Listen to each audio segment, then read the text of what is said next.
Assalamualaikum warahmatullahi wabarakatuh. Shalom, Om Swastiastu, Nama Budaya, salam kebajikan, dan salam sejahtera untuk kita semua. Pada kesempatan kali ini, saya Gabriela Evita Florana Sihombing dengan NIM 2005040024 akan membahas mengenai perhitungan PPN, PPH, PBB, dan PPNBM. Oke, kita akan masuk kepada PBB. Apa sih PBB itu? PBB merupakan pajak bangunan bumi dan bangunan. Dalam UU HKPD mengatur berbagai ketentuan desentralisasi fiskal dan aset otonomi pemerintah. Salah satunya mengenai penetapan kenaikan taraf PBB. Nah, baru-baru ini taraf PBB naik seiring berlakunya UU HKPD yang disahkan oleh Presiden Joko Widodo pada awal 2022. Sedangkan tarif PBB P2 berupa lahan produksi pangan dan ternak ditetapkan lebih rendah daripada tarif untuk lahan lainnya. Tarif PBB P2 ini nantinya akan ditetapkan terlebih dahulu dengan peraturan daerah atau perda di masing-masing daerah. Nah, kita harus tahu nih, rumus pajak PBB itu seperti apa. Jadi, NJOP sama dengan luas dikali harga. NJKP sama dengan 40% dikali NJOP, dikurang NJOP TKP. Nah, itulah hasilnya. Kemudian kalau kita menghitung nilai PBB, gampang saja 0,5% dikali 40% atau 20% dikali NJKP. Kemudian kita akan masuk kepada contoh soal. PT Citra memiliki lahan di daerah Jakarta dengan area tanah seluas 1.000 meter persegi dengan luas bangunan 800 meter persegi. Diketahui NJOP tanah per meter di daerah tersebut adalah 5 juta dan harga bangunan per meter 1 juta. Bagaimana perhitungan pajak? Langkah pertama, hitung dulu NJOP bumi dan bangunan. Kalau bumi, 1.000 dikali 5 juta, menghasilkan 5 miliar. Kalau dari bangunan,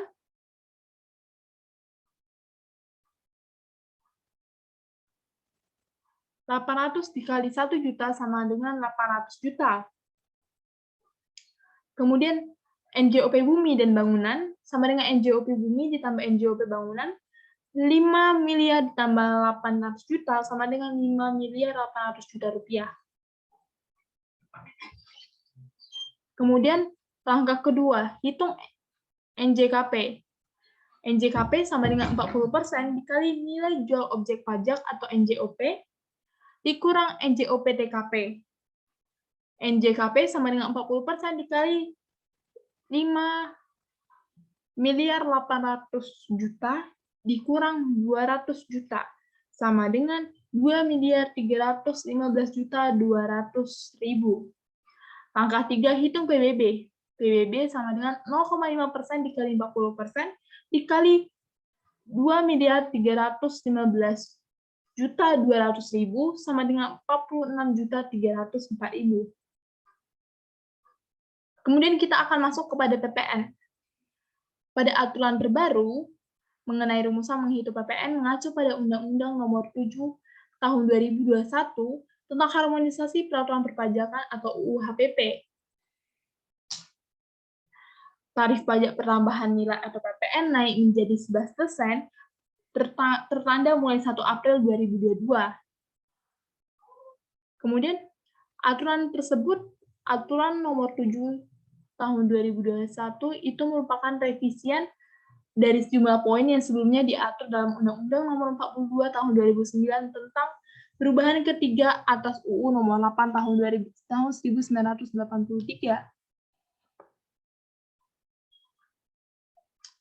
Kemudian, PPN adalah pajak atas konsumsi barang dan jasa di daerah pabean yang dikenakan secara bertingkat di setiap jalur produksi distribusin. Kemudian, adanya perubahan materi PPN meliputi pengurangan pengecualian objek pajak PPN, pengaturan kembali fasilitas PPN, perubahan tarif PPN, dan pengenaan tarif PPN final. Kemudian, Daerah pabean adalah wilayah Republik Indonesia yang meliputi wilayah darat, perairan, dan ruang udara di atasnya, serta tempat-tempat tertentu di zona ekonomi eksklusif dan landas kontinen yang di dalamnya berlaku undang-undang yang mengatur mengenai kepabeanan. Artinya, semua barang atau jasa yang ditransaksikan di Indonesia terkena PPN, kecuali barang dan jasa yang dikecualikan. Kemudian ada yang namanya pajak masukan, adalah PPN yang seharusnya sudah dibayar oleh pengusaha kena pajak karena perolehan barang kena pajak dan atau perolehan jasa kena pajak dan atau pemanfaatan barang kena pajak tidak berwujud dari luar daerah, pabean dan atau pemanfaatan jasa kena pajak dari luar daerah pabean dan atau impor barang kena pajak. Sedangkan pajak keluaran adalah PPN terutang yang wajib dipungut oleh pengusaha kena pajak yang melakukan penyerahan barang kena pajak, penyerahan jasa kena pajak, ekspor barang kena pajak berwujud, ekspor barang kena pajak tidak berwujud, dan atau ekspor jasa pajak. Nih, seperti tadi saya sudah menjelaskan apa itu pajak masukan dan pajak keluaran kan. Kemudian kita akan masuk pada contoh soal. Bapak Goro membeli tunai barang kena pajak berupa laptop seharga 10 juta. Atas pembelian laptop tersebut, Bapak Goro menerima faktur pajak masukan sebesar 1 juta. Kemudian laptop tersebut dijual dengan harga 12 juta. Sekarang kita hitung berapa PPN yang ditetapkan Bapak Goro kepada pembeli laptop tersebut. PN dipungut sama dengan 12 juta dikali 11%, karena tarif PPN sudah naik 11%, sama dengan 1.320.000. Mengetahui kewajiban PP yang disetor adalah dengan mengurangi PPN masukan dan PPN keluaran. Jadi, PPN masukan itu 1.320.000 dan PPN keluaran itu 1 juta. Jadi, menjadi 320.000. Kemudian kita akan beralih kepada PPh. Undang-Undang PPh mengubah beberapa aturan PPh, yaitu pajak atas natura, yang merupakan pembebasan PPh atas natura atau fasilitas dari pemberi kerja, meliputi makanan dan minuman, natura untuk daerah tertentu, natura karena keharusan pekerjaan, seragam, alat keselamatan kerja, dan lainnya. Natura yang bersumber dari APBN atau APBD, dan natura dengan jenis batasan tertentu. Kemudian adanya PPh pengusaha perorangan atau UMKM, yang mana perubahan tarif pajak nilai dari 0,5%, PP nomor 23 tahun 2018 menjadi 0%, atau tidak dikenai pajak untuk peredaran bruto setahun sampai dengan 500 juta. Kemudian adanya PPh badan, perubahan tarif tahun 2022 dari 20% menjadi 22%. Adanya PPh orang pribadi, perubahan lapisan tarif pajak pasal 17 ayat 1, huruf A Undang-Undang Pajak Penghasilan nomor 36 tahun 2008. Kemudian ini ada tabel. Tabel ini merupakan tabel UU-PH dan UU-HPP. Lapisan penghasilan sampai dengan 50 juta itu kita dikenakan tarif 5%, di atas 50 sampai 250 juta dikenai tarif 15%, di atas 250 juta sampai 500 juta dikenakan tarif 25%, di atas 500 juta dikenakan tarif 30% berdasarkan UU-PPH. Jika kita berdasarkan UU-HPP sampai dengan 60 juta itu dikenakan tarif 5%, di atas 60 juta sampai 250 juta dikenakan 15%, di atas 250 juta sampai 500 juta dikenakan 25%, di atas 500 juta sampai 5 miliar adalah 30%, di atas 5 miliar adalah 30%, 35%. Kemudian kita akan melihat pada contoh kasusnya.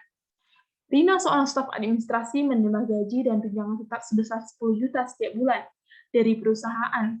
Statusnya belum menikah dan tanpa tanggungan, serta memiliki NPWP. Pada contoh kasus penghasilannya di bawah 60 juta, yaitu lapisan pertama. Jadi kita pertama tuh mencari penghasilan bruto setahun, yaitu dengan cara 10 juta dikali 12 juta sama dengan 120 juta. Kemudian adanya biaya jabatan yang dapat kita hitung, 120 juta dikali 5% sama dengan 6 juta. Kemudian adanya penghasilan neto setahun, yang mana cara mencarinya penghasilan bruto setahun dikurang biaya jabatan. Penghasilan bruto setahun adalah 12 juta, dikurang 6 juta, menjadi 114 juta. Dari hasil tersebut, kita cari juga penghasilan tidak kena pajak atau PTKP. Wajib pajak yang belum menikah dan tanpa tanggungan itu 54 juta. Penghasilan kena pajak itu kita cari penghasilan neto setahun dikurang PTKP. Penghasilan neto setahun 114 juta dikurang 54 juta menjadi 60 juta. Tarif 5 juta, tarif 5%, yang dimana PPh setahun sama dengan 5% dikali 60 juta, sama dengan 3 juta. PPh sebulan sama dengan 3 juta dibagi 12 sama dengan 250.000. Kita akan masuk kepada PPNBM. PPNBM adalah pajak yang digunakan untuk penjualan barang-barang yang tergolong sebagai barang mewah. PPNBM merupakan jenis pajak yang merupakan satu paket dalam Undang-Undang PP. Sederhananya, jika Anda memiliki penghasilan tinggi, otomatis Anda juga harus membayar pajak yang lebih tinggi. Mekanisme pemungutan pajak penjualan atas barang mewah dilakukan dengan faktur pajak sebagaimana disyaratkan dalam pemungutan. Hanya saja, bagi PPNBM tidak dikenal istilah pajak masukan sehingga tidak dikenal sistem pengkreditan seperti dalam PPN. Kemudian adanya tarif PPNBM, tarif 10% untuk kendaraan bermotor kategori tertentu, alat rumah tangga, hunian mewah, alat pendingin, televisi, minuman alkohol, tarif 20% untuk kendaraan bermotor kategori tertentu, peralatan olahraga impor, berbagai jenis permadani, alat fotografi dan barang sanitari, tarif 25% untuk kendaraan bermotor berat dan berbahan bakar solar, misalnya minibus, kombi, dan pickup. Tarif 35% untuk minuman bebas beralkohol, batu kristal, barang berbahan kulit impor, barang pecah belah, dan bus. Kemudian kita akan mengambil contoh kasus, Pak Dani mengimpor BKP barang kena pajak mewah dengan nilai impor nilai 7 juta, sedangkan tarif PPNBM yang dikenakan misalnya 15%. Sehingga diketahui apabila dasar pengenaan PPNBM adalah 7 juta dengan tarif PPN 11%, maka PPNBM sama dengan tarif PPNBM dikali dasar pengenaan pajak, di mana 15% dikali 7 juta ada 1.050.000. Kiranya itu saja yang dapat saya sampaikan mengenai perhitungan PPh, PPN, PPNBM, dan PBB. Semoga apa yang saya sampaikan berguna untuk teman-teman dan saudara-saudara sekalian. Saya mohon maaf jika ada tutur kata yang salah. Saya akhiri, wabillahi taufiq wal hidayah. Wassalamualaikum warahmatullahi wabarakatuh. Shalom, Om Santi Santi Om.